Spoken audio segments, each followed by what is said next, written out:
ready to head out and head over to my buddy Jason's house. We're going to be brewing on his electric system today. We're going to be doing a hazy IPA. I don't know if I'm going to call it a New England IPA yet. It's not, they don't have quite the hop dosage that those require. I did 2 yeast starters. We're doing a 10-gallon batch. I'm going to split it. So I did 2 yeast starters.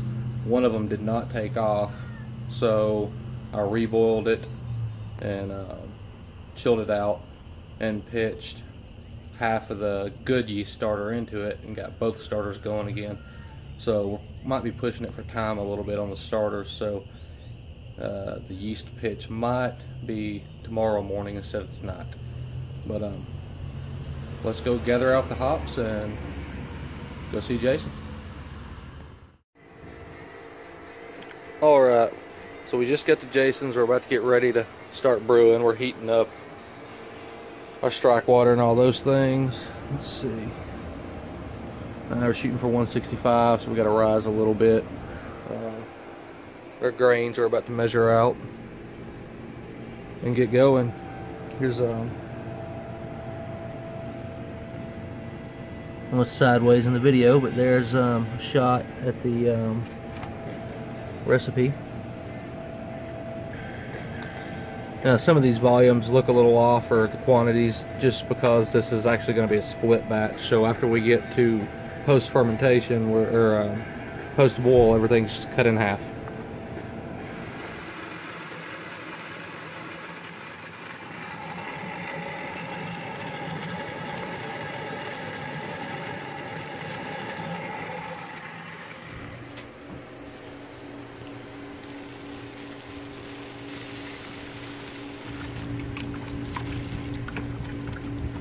You can go a little bit faster for a little bit. I'll let you know it was soupy.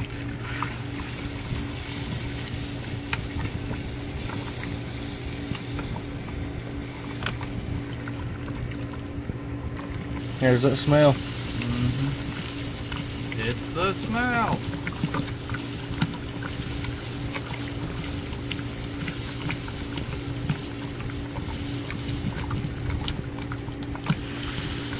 Woo! Got a grain chip.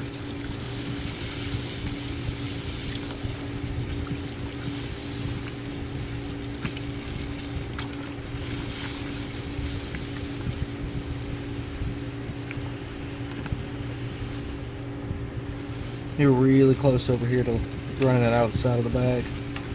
On this side. To run out the side of the bag? Yeah, where that tube's got the bag over. Okay. Yeah. She's starting to thicken up a little bit now. We still got a whole bucket to go.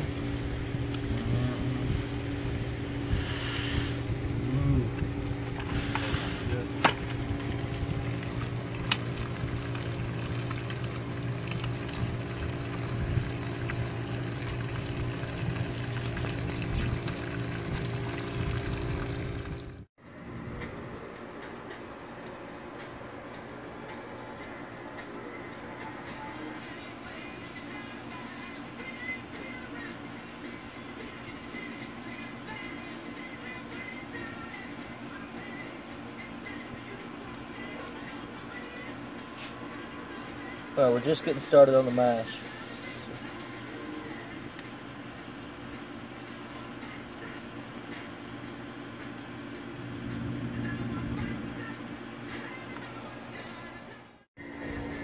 Alright, so we haven't had the smoothest brew day. We've had a stuck sparge, so I didn't get much footage because we've been fighting that.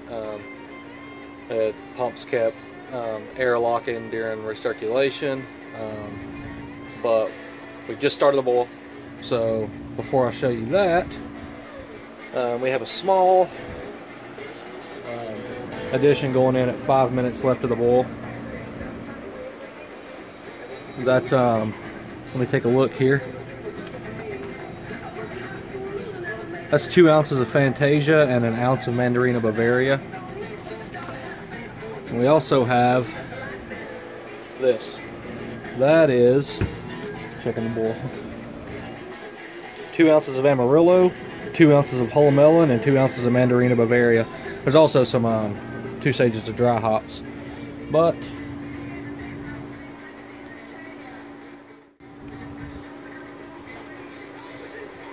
pretty vigorous boil. We undershot the pre-boil gravity a little bit, so we're going to boil it pretty hard just to get that concentrated a little bit more. So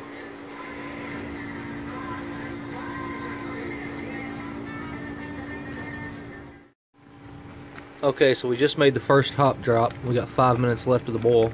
Look at that steam. What's up, everyone? I wanted to give a update on the brew day from yesterday. I'm using the front camera because the little thing I usually hold my phone with when I record broke, so I can't get it adjusted to where I know I'm in frame like I usually can without seeing the screen. Yesterday's brew day was tough. We started, when I milled the grains, I ran into the first set of problems. I ran into problems before I even got to brew day. We brewed at my buddy's house on his electric system, and of course you saw that in the previous videos. And things happen in the morning and we get a late start. I didn't get to his place till like an hour and a half later than we planned to get started. So we were already behind, and I measured out the grains and went to go milling the grains. Now this is a 10-gallon batch, so there was a lot of grain. Well, when I was milling, and right as I got to the end of the last hopper full of grain, I noticed flour. There was flour churning in there. What in the world? I never run into that before. And what had happened is the bucket had filled up and I didn't realize it, so it was pulling grain back into the rollers and just pulverizing them. Probably made a good pound of flour. I knew this mash was going to be difficult because of all the flaked oats, the wheat, and the flaked wheat. Adding the flour did not help. So we get all our water heated up and all that. We strike it, and mash in, and that goes great, no problems. And on that system that we recirculate the mash. Well, when that mash got really good and wet, it started sticking really bad. We just couldn't get any flow. And so we fought pumps the whole time. There were big air bubbles forming underneath the grain. It was a mess. The air bubbles are getting into pumps, and no fun. So we finally, after a really long mash, run the iodine test, finally see we've got a full conversion, and so it's time to get these grains out. Of course, we use a bag in place of a false bottom. There is a false bottom to protect the element, but it's got big holes in it. But anyways, we ended up having a lot of trouble getting the grain out of there because not only was it really, really heavy, but we wanted to lift it up and let the bag drain into the kettle. It was swollen so bad that we couldn't get it out of the opening on the top.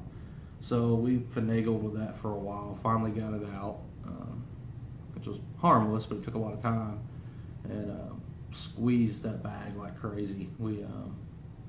The hook that was holding the bag up, I had a hammer in it, my buddy was just twisting and twisting, and we were squeezing that bag. And when we thought we were good to go, we came up, we topped off our water. We weren't going to try to sparge. It was just after all the stuck mash problems, we knew a sparge was not going to happen. So we topped off to our volume, and I expected the gravities to be a little bit low, but that'd be okay.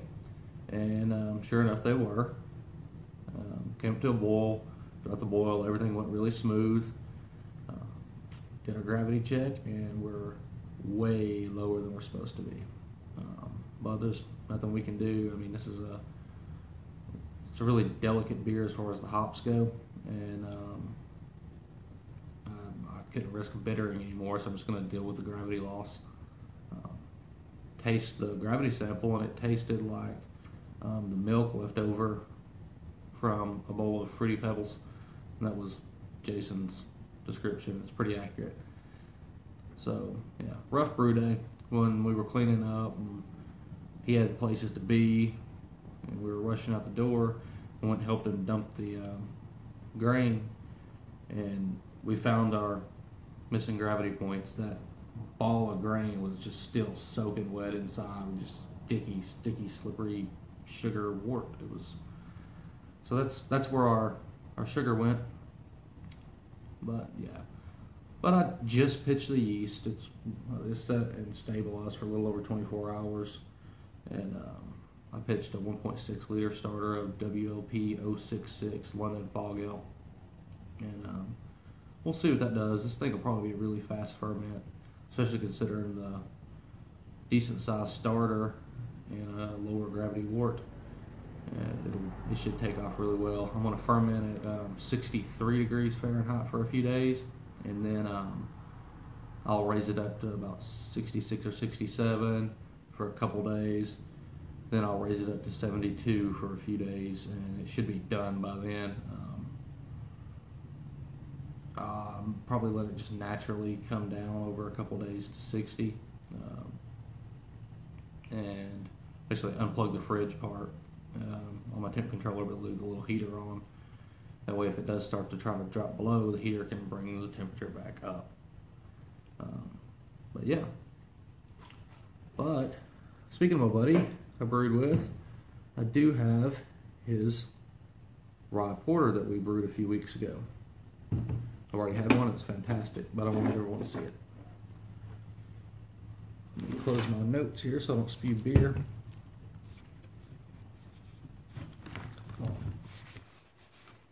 This notebook's starting to get thick.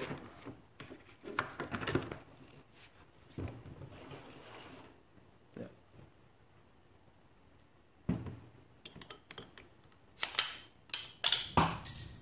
I don't know if I've shown you guys this before, but this really awesome Paragon Machine Works titanium bottle opener. Back in my former life, we built some titanium bicycle frames, and one of our parts suppliers gave me that. 12-ounce bottle. This is a 19-ounce glass, so it won't fill up.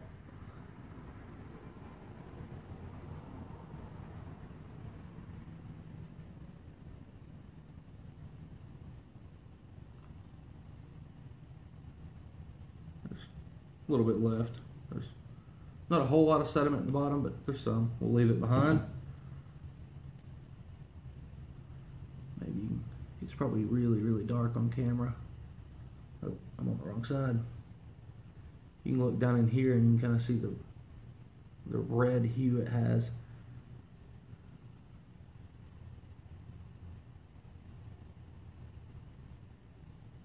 It's got the nose of a big stout.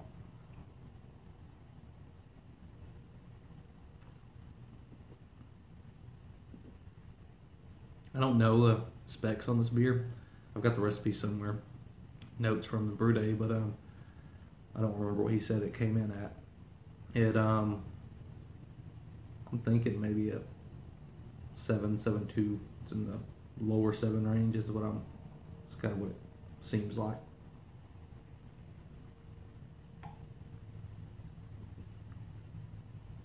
It's nice. Good amount of roastiness, not too much. The rye leaves a nice little spice note on the tail end. I think that spice note's enhanced by the cascade that's in this beer.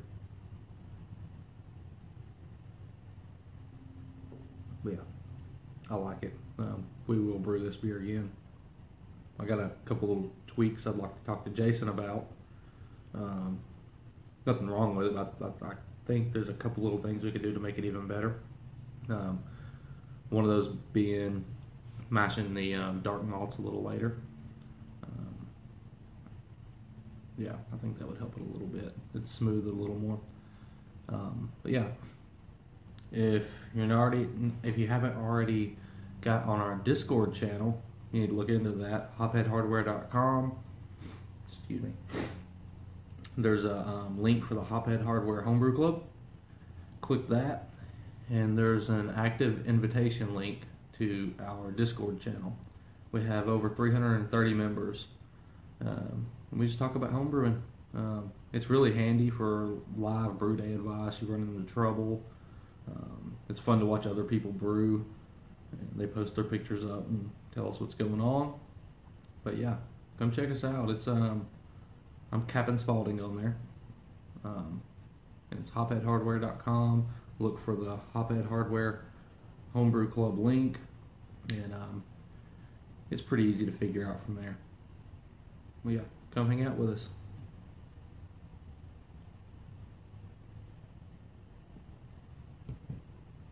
It's a good beer. I don't know what the next beer is going to be, and I'm just kind of focus on babying this one. It's a 10-gallon batch. We split it, and we only ended up with 4 1/4 gallons of wort a piece. So, that sucks. But you know, not every batch can go smooth. That's part of the homebrew life. Cheers.